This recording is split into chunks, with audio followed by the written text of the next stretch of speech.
Hey guys, Gameboy 3800 here once again with the Voodoo Raid system. And today is fiction day. When I started this computer up while this phone was updating, because what else was I going to do? It blue screen like a lot. And I could not tell what it was, but I poked some stuff in BIOS, like extra power management features and whatnot. And then it just booted right up. I don't know what I did really, but oh well. Point is, that's not the reason why we're fixing it. Point is, if we look at CPU-Z over here in its tiny window, I do have two memory slots in. If we look at the memory tab, it's running in dual channel, so that's good. I was wondering if that was still single channel.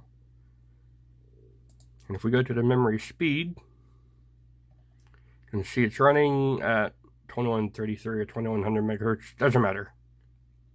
You can see in slot number 2 we have 8 gigabytes, and we can see that in total in Task Manager we also have 8 gigabytes. But go to slot 4 and we see we have another one, so we should have 16. And that's not a fluke. If we go to Radeon software here, and where's system? I can never figure out where system is. They keep changing the look of everything. Game compatibility, that's not what I wanted. All I want to do is look at my system, or how AMD sees my system.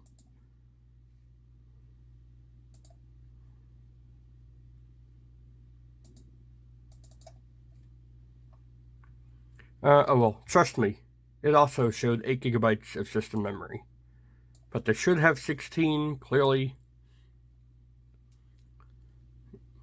So, I'm going to try two things.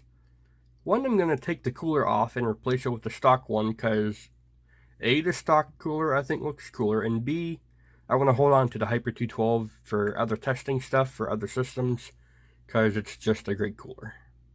So yeah, let's get this old puppy up on the desk. Well, here it is.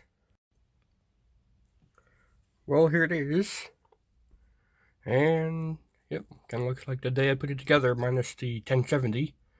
That's now a 580, because why not? Actually, I sold the 1070, that's why. And, alright.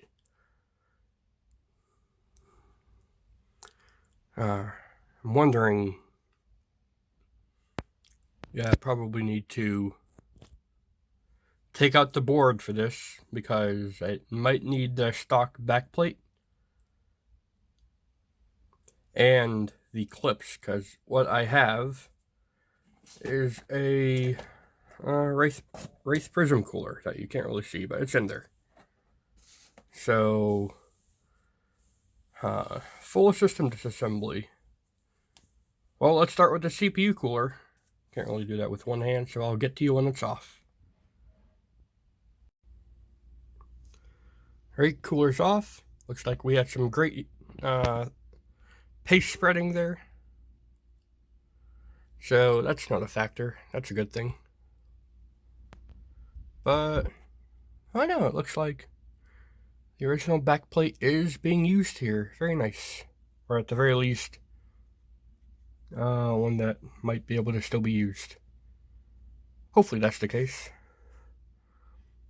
I like how all those things came off with the screws here. Yeah, that's probably why. That might be a reason why, actually, because these were all hand tightened by me like a year ago. Maybe that's the problem, that I didn't use the built-in wrench tool. Oh well, I don't think inadequate mounting pressure would lead to half the memory not being recognized, because it's a pin, it's not an LGA. They just kind of go into their spots and exist. But yeah, let's get that cleaned off and get that extra mounting thing off and move on to the next phase. Alright, I actually figured it out. That you don't have to do a board removal because AM4 socket comes with its own backplate. Haha, suck it, Intel. Just kidding, but really, no backplate for CPU mounting? Really? After all these years? Anyways, I got the original side plates on, and we're going to take out their CPU now. That went exactly as I'd expect. Okay. Anything broken? Nope. Not that I can tell. Alright, I'm going to give the socket a good look. There is one tiny bit. You can probably see it there. There's probably others. I'll see if I can use some compressed air just to clean it out, just to be sure. Alright, let's see how loud this is to the camera. Sorry, headphone users. And that's all she got.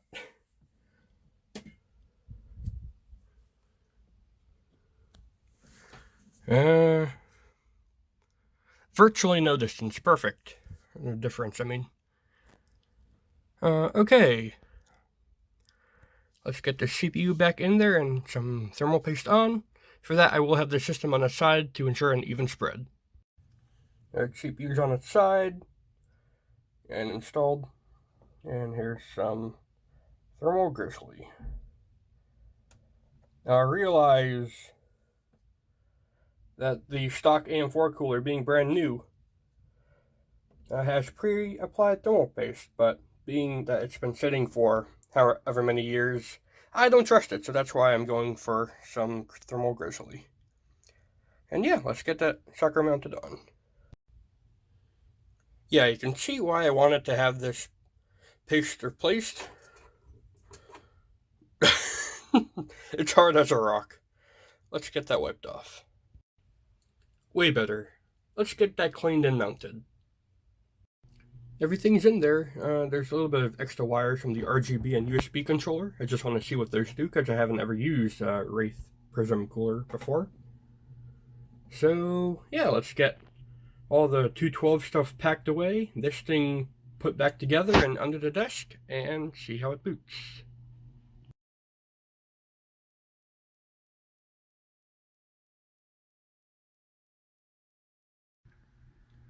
Alright, on today's episode of Did I Kill It, let's find out if the rage is alive or dead.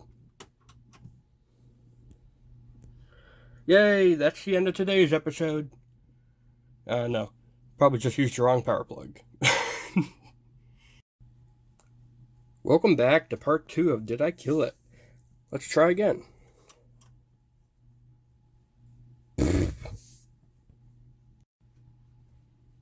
Part 3? There we go. Power switch was not flicked. Let's take a look at that nice CPU cooler in there. It's harder to see because the LED strip. Looks like it's just white for now though. There we go. Get it nice and dark. And we're already at the desktop. I missed it. No. Oh well.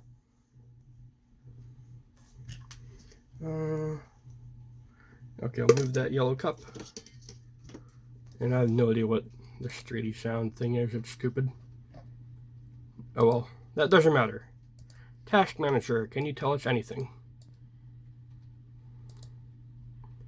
Still using 8 gigabytes. Yay! Well, good to know that all that was for naught. Except, not really. Got everything ready to go.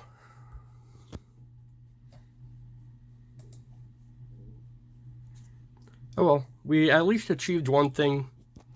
The Rage now has a new CPU cooler.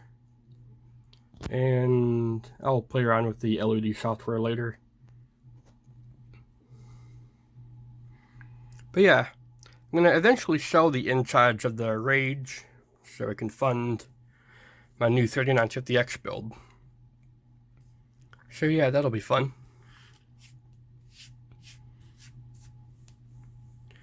But yeah, if you guys enjoyed, then please do go ahead, leave a like, favorite, comment, share, And of course, don't forget to subscribe as well. Thanks, Game Boy Out. I'll see you in the future.